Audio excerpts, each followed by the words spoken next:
하나님, 우리 귀한 성가대의 찬양을 받아주시고 주님의 놀라운 은혜로 함께하여 주옵소서.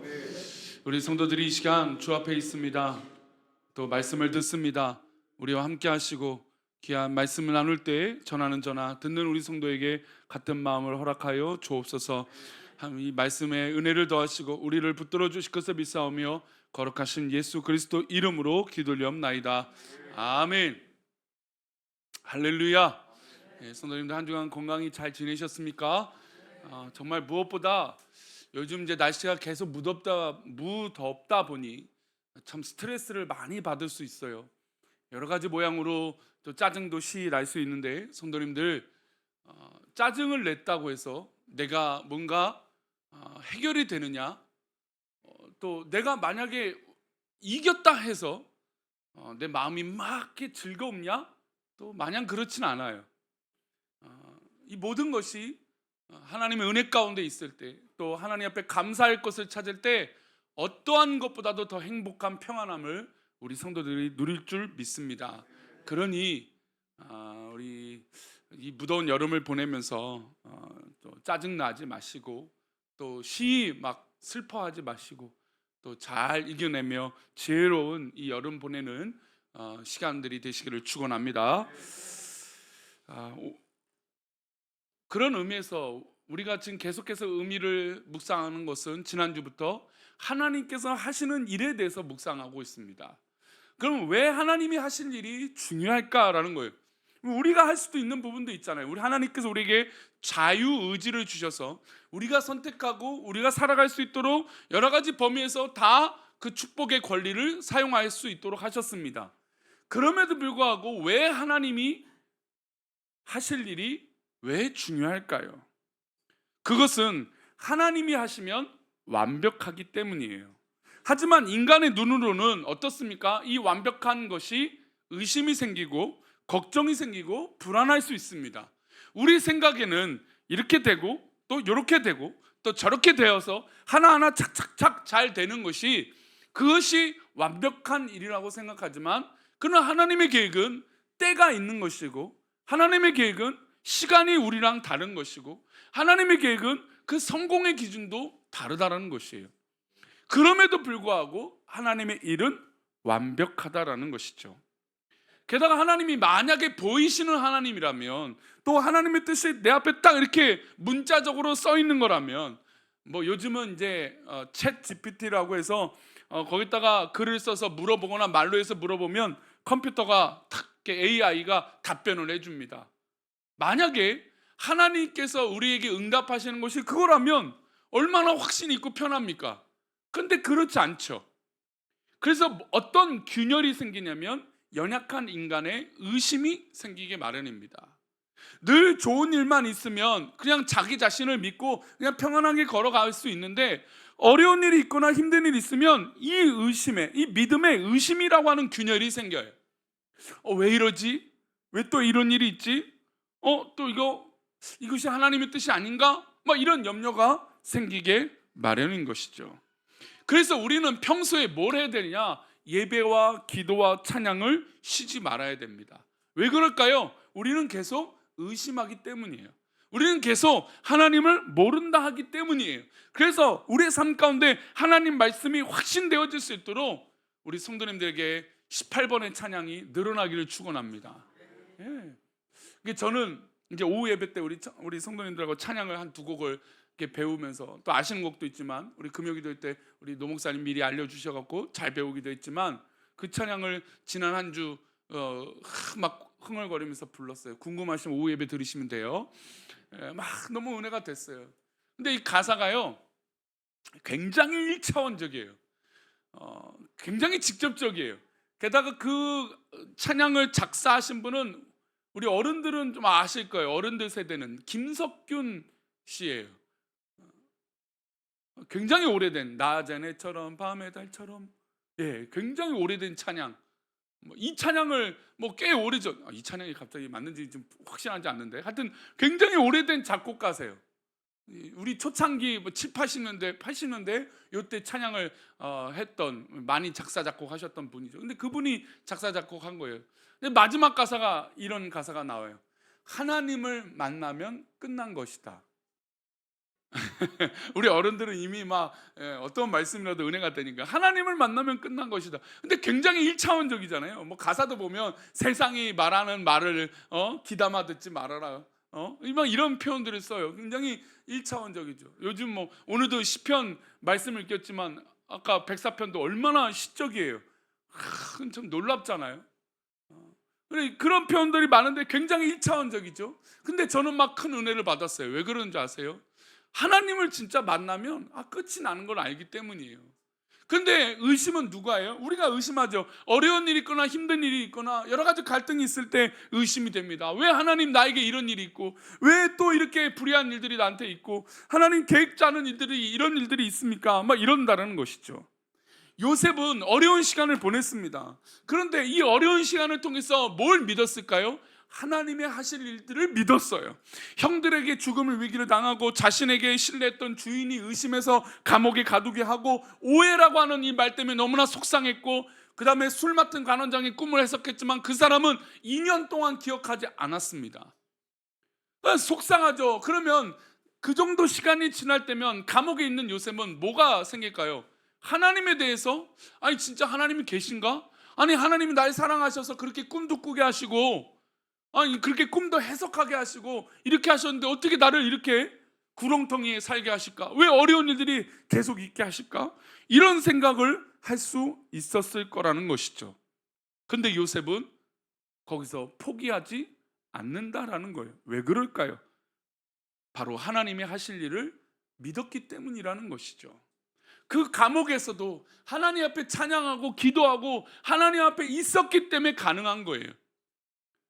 그러니까 우리가 평소에 예배를 드리고 기도를 왜 하고 찬양을 왜 하느냐 하면, 우리의 불신과 우리의 인간적인 낭망함이 계속해서 우리를 짓누르지 않기 위해서 하라는 거예요. 제가 왜 이 말씀을 드리면서 스트레스 받지 말라고 아까 이야기를 드렸던 건, 우리가 스트레스가 커지면 뭐 하나님도 없고 우리 인간적인 모든 의지도 박약해져 버려요. 그러니 자꾸 의심이 생기고 낙심하게 되고 염려가 더 쌓이게 됩니다. 우리 성도님들 삶 가운데 염려가 사라지기를 축원합니다. 우리 성도님들을 괴롭게 하는 평안하지 못한 것들이 사라지기를 원합니다. 인간적인 욕심들이 하나님 기준으로 다 변화되어지기를 축원합니다. 그래 스트레스를 안 받아요. 스트레스를 받으면 잠도 안 오죠. 스트레스 받으면 머리도 빠지죠. 스트레스 받으면 나도 모르는 질병이 생겨요. 저도 스트레스를 예전에 한참 수년 전에 우리 교회 오기 전에 스트레스가 막 극심한 적이 있어요. 그랬더니 정말 몸이 막 하루가 다르게 달라지더라고요. 그러니까 젊을 때는 몰랐죠. 괜찮은 줄 알았죠. 근데 그 임계점이 딱 지나니까 몸이 막 뭐 당 수치부터 모든 것이 다 안 좋아지더라고요.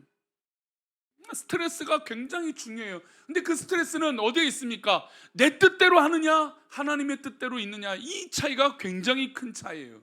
왜냐하면 우리 성도님들 가운데 가끔 스트레스로 인해서 고민 상담하는 분들이 있는데, 첫 번째는 참 나쁜 사람을 만날 때가 있어요. 그렇죠? 그 나쁜 사람들의 말이나 어떤 그 나쁜 사람들의 영향 때문에 참 스트레스를 받기도 해요. 그런데 더 중요한 건 두 번째, 내 마음이 그것을 이겨내려고 하니까 어려운 거예요. 왜냐하면 그 나쁜 사람을 바꿔야 돼요. 뭔가 나쁜 땐 자기가 생각할 때 이건 아니라고 생각하는 걸 자기 뜻대로 뭔가 해보려고 해요. 근데 될까요? 안 될까요? 안 되는 경우들이 훨씬 더 많죠. 그래서 이 마음을 어떤 마음으로 바꿔야 돼요? 하나님의 마음으로 바꿔야 돼요. 그래서 기도와 찬양과 예배가 중요한 거예요. 평소에 찬양 한 번 하지 않는 사람이, 기도 한 번 하지 않는 사람이 그 스트레스를 받았을 때 이겨낼 수 있을까요? 저는 어렵다고 봅니다. 유튜브 왜 보십니까? 유튜브 왜 보세요? 우리 유튜브 보시고 나서 지식을 이야기하시는 경우도 있어요. 스마트폰 보고 오늘 청년들에게 이 얘기를 서론하려고 하는데 왜 봅니까? 이걸 보고요, 이 정보들에 대해서 얘기해요. 그렇죠, 그 정보도 중요합니다. 그런데 찬양 들으세요. 하지만 설교 들으세요. 제 설교도 가끔 제 예전 설교 이제 부임해서 설교했던 것들을 종종 듭니다. 가끔 이제 금요기도 때 제 설교를 들으면 저렇게 촌스럽게 설교를 한 적도 있네, 그렇게 생각이 들어요. 근데 어느 날은 또 참 뜨겁다. 지가 봐도 잘한다. 뭐 이런 생각 들 때가 있어요. 근데 그게 뭐 잘하고 못하고에 대한 평가가 아니라 하나님 말씀이 들리면 기쁨이 있더라고요.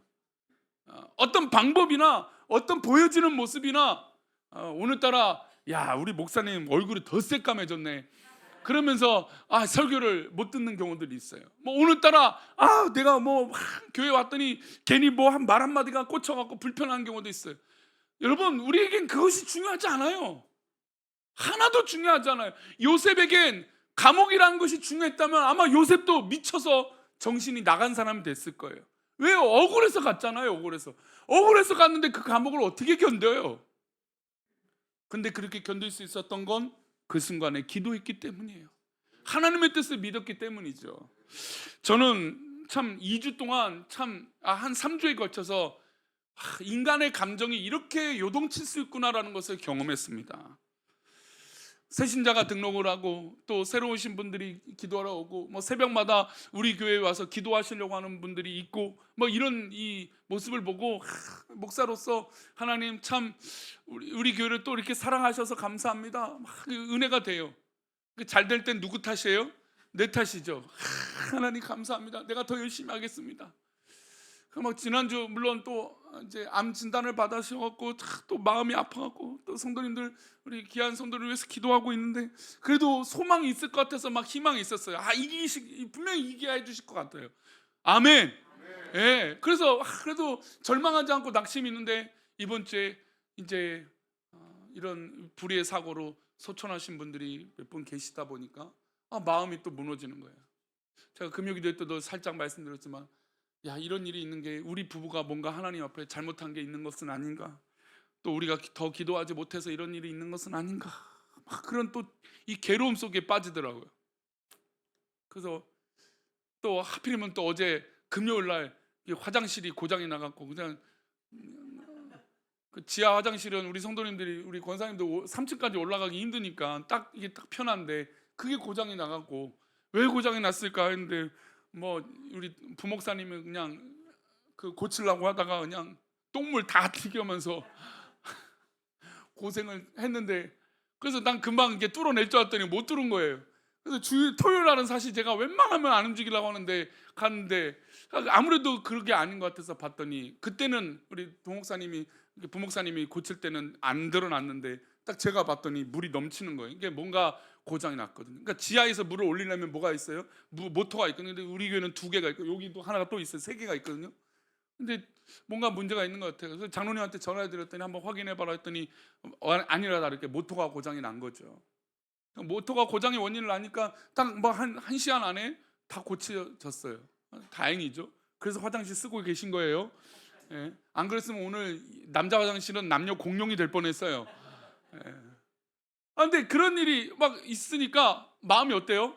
목사로서 이게 진짜 이게 화장실 고장 난 것도 내 탓 같고 내 문제 같고 우리 성도들의 일어난 일들 죄송하지만 우리 성도님들 저를 어떻게 보시죠? 저는 우리 성도님에게 무슨 일이 있으면 꼭 제가 잘못해서 그런 것 같아요. 이게 뭐 어떤 게 아니라 제 그냥 감정이입도 그렇게 되고 그러니까 목사로서 더 이 책임감이 있어야 되는 막 그런 생각이 있어요. 물론 뭐 성도님들이 받아들이시지는 않을 수도 있어요. 목사님은 말만 저렇게 알지 뭐 그럴 수도 있어요. 근데 제 마음은 솔직히 정말 그래요. 정말 제가 마음이 그래요.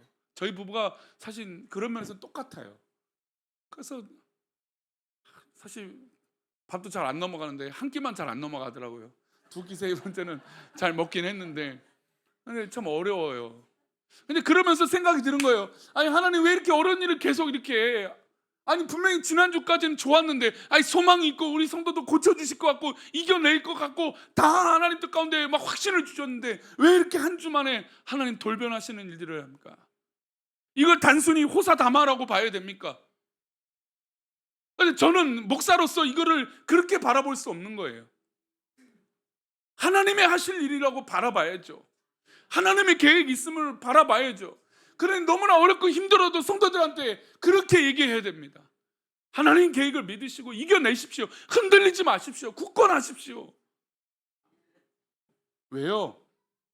분명히 하나님 하실 것이니까. 그런데 우리는 지금 어디에 있어요? 감옥 같은, 수월 같은, 지옥 같은 곳에 처해 있단 말이에요. 내 형편은 조금 더 나아지지 않고 내 모든 공간은 너무나 어려운 것이 계속되어지기 때문이에요. 그러면 그 순간에 우리가 과연 이것이 하나님의 뜻입니다라고 붙잡고 할 수 있냐, 이것입니까? 이것이냐, 이거예요. 그럼에도 불구하고 우리가 왜 찬양하고 기도하고 하나님 말씀 붙든다고요? 하나님의 계획을 믿게 하기 위해서. 왜? 우리는 계속 의심하니까. 그러니까 계속해서 기도하고 계속해서 흔들리지 않도록 찬양하고 하나님 말씀을 붙잡는 것이에요. 요셉이 그렇기 때문에 바로왕 앞에 섰을 때 이렇게 말합니다. 우리 28절 말씀, 우리 지난주 이 한 구절 읽었지만 오늘 한 번 더 읽겠습니다. 시작.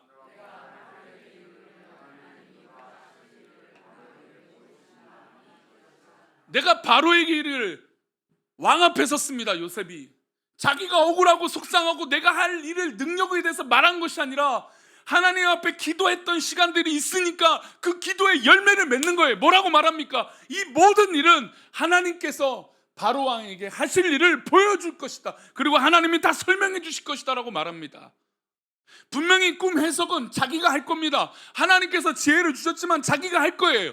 그럼에도 불구하고 자기를 빼고 하나님께서 하실 것이라고 고백합니다. 성도님들, 우리의 삶은 하나님이 하십니다.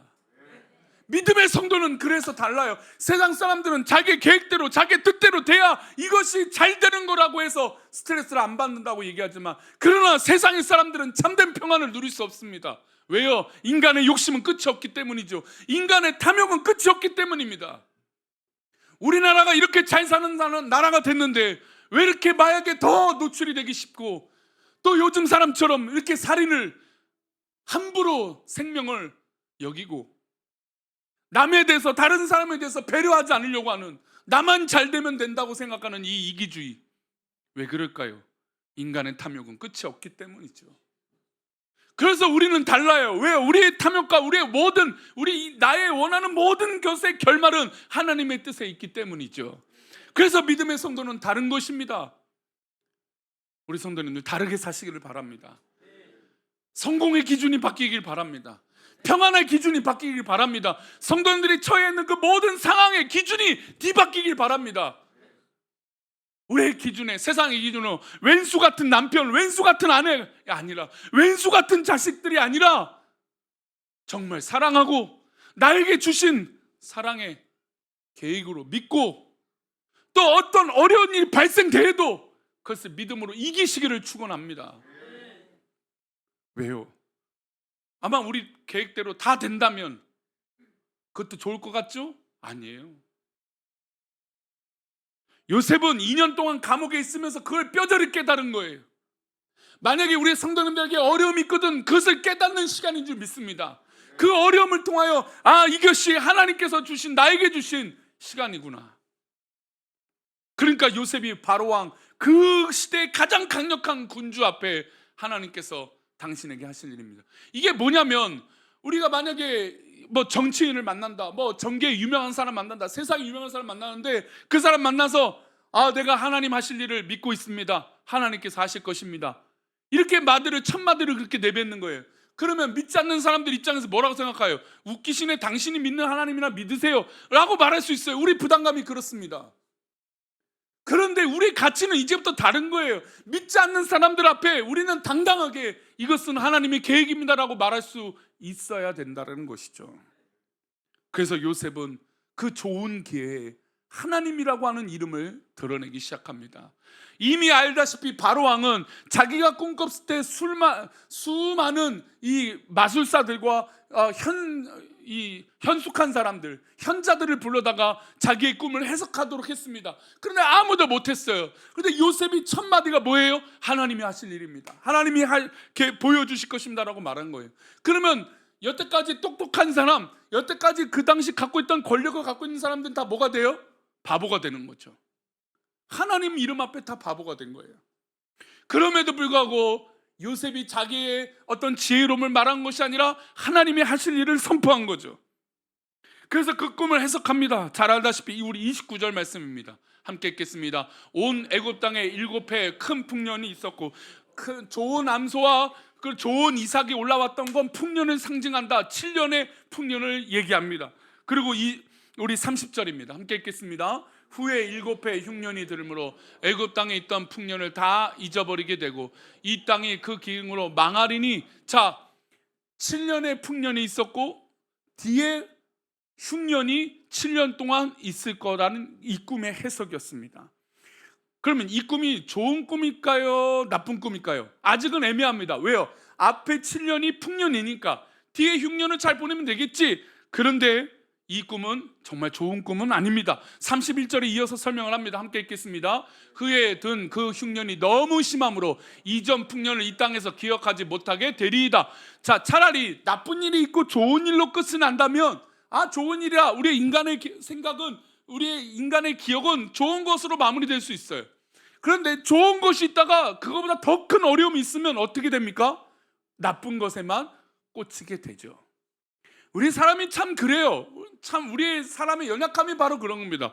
좋을 때 감사할 때는 그것은 잊어버리고 안 좋은 것은 우리가 다 꽂히기에 마련이에요. 해석이 커지게 마련입니다.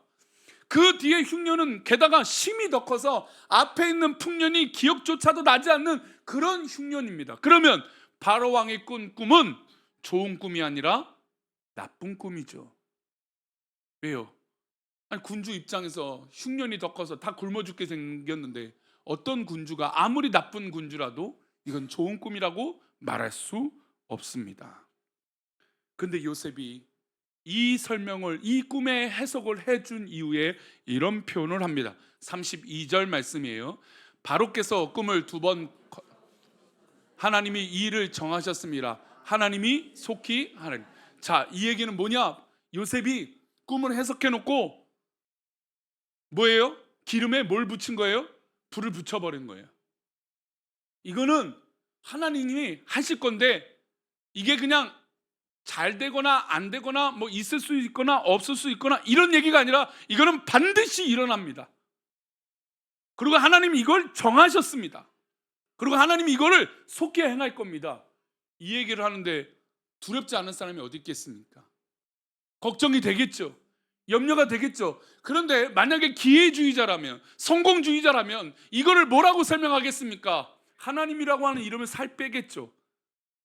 그리고 왕에게 소망의 아첨을 하겠죠. 희망을 가지세요. 잘 될 겁니다. 이겨낼 수 있습니다. 이렇게 꿈꿨으니까. 그런데 요셉은 거짓을 말하지 않아요. 하나님이 하신 일이라면 하나님 하신다는 거예요. 즉 이 얘기는 누구의 고백이냐면 자기의 고백이에요.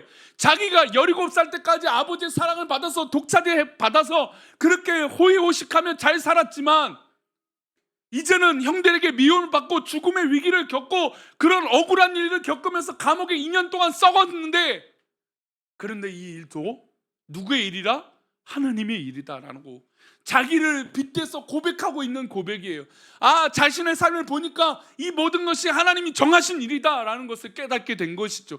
그러니 감옥에 갇혀 있었던 요셉이 그 바로 왕의 앞에 당당하게 말할 수 있는 겁니다. 이 일은 누가 정하셨다고요? 하나님이 정하셨다고. 이거를 우리는 신학 용어로 예정하심이라고 얘기합니다. 하나님의 계획하심이, 하나님의 섭리라고 얘기하죠. 우리 성도님들, 우리가 인생의 그래프를 그리면 딱 요 한 부분을 잘라놓으면 이것이 어떤 사람에겐 좋은 것이고 어떤 분들에겐 이게 너무나 괴로운 시간일 수 있습니다. 그러나 하나님의 계획 가운데 이것이 요 부분만 보는 것이 아니라 우리의 인생을 전체로 보게 하실 줄 믿습니다. 그리고 이것이 아무리 인간적으로 이해가 되지 않고 납득이 되지 않은 일일지라도 하나님이 이 일을 정하셨기에 하나님이 그 일을 속히 행하시고, 그리고 그것으로 끝난 것이 아니라 우리 성도님들의 삶을 들어 인도하여 주실 줄 믿습니다. 요셉은 감옥에 2년 생활 동안 그것을 확실하게 깨달은 거예요. 하나님이 이 일을 정하셨구나. 하나님이 계획해 주셨구나. 하나님이 하시니까 되는 것이구나. 하나님의 때가 되니까 하나님의 일이 완벽해지는 것이구나. 그러니 이 모든 상황 가운데 누구의 이름이 사라져 있어요? 요셉의 이름, 자기의 이름이 사라졌어요. 아니, 기회만 되면 내 이름 말해야죠. 지금 억울한 일이 있으니까 이 조금만 틈만 있으면 누구를 말해야 돼요? 내 이름 말해야 돼. 내 이름. 나 억울합니다. 나 속상합니다. 우리 모두 다는 나를 알아달라고 해요. 우리 애기들도요, 나를 알아달라고 해요. 그래서 울고 그래요. 우리 본능은 그렇습니다. 그런데 그 본능을 이길 수 있는 건 우리 하나님의 은혜가 아니고서는 이길 수 없다라는 거예요. 그러니 성공의 기준과 행복의 기준과 평안의 기준은 하나님의 말씀과 하나님의 은혜가 아니건 우리의 기준이 바뀔 수 없는 거예요. 그러니 우리는 다른 사람이라고 말하는 거예요. 한번 따라합시다. 나는 세상과 다른 사람이다. 우리 예배당에 이 발을 내딛는 우리 성도들은 모두 다 세상의 기준이 아니라 하나님의 기준으로 바뀌시기를 축원합니다. 우리의 기준은 세상과 다른 거예요. 우리의 삶은 세상과 다른 거예요. 우리가 갖고 있는 평안함은 세상과 다릅니다. 그래서 세상에 알지 못하는 참된 평안함으로 우리는 그 스트레스를 이겨낼 줄 믿습니다. 그 어려움을 이겨낼 줄 믿습니다. 그 힘들고 눈물 나는 일을 이겨낼 줄 믿습니다. 그러니 그 공허한 마음에 하나님의 것으로 채우십시오. 나에게 혹시나 감옥 같은 2년의 시간이 주어졌거든 하나님 말씀을 붙들고 이겨내십시오. 하나님께서 이 일을 정하셨고 이 일을 속히 완벽하게 해 주실 것입니다. 그 은혜를 믿고 승리하는 저와 여러분 되시기를 축원합니다. 우리 자리에 일어나셔서 우리 하나님은 너를 만드신 분 우리 찬양하며 우리 그렇게 믿음으로 고백하며 나아가겠습니다.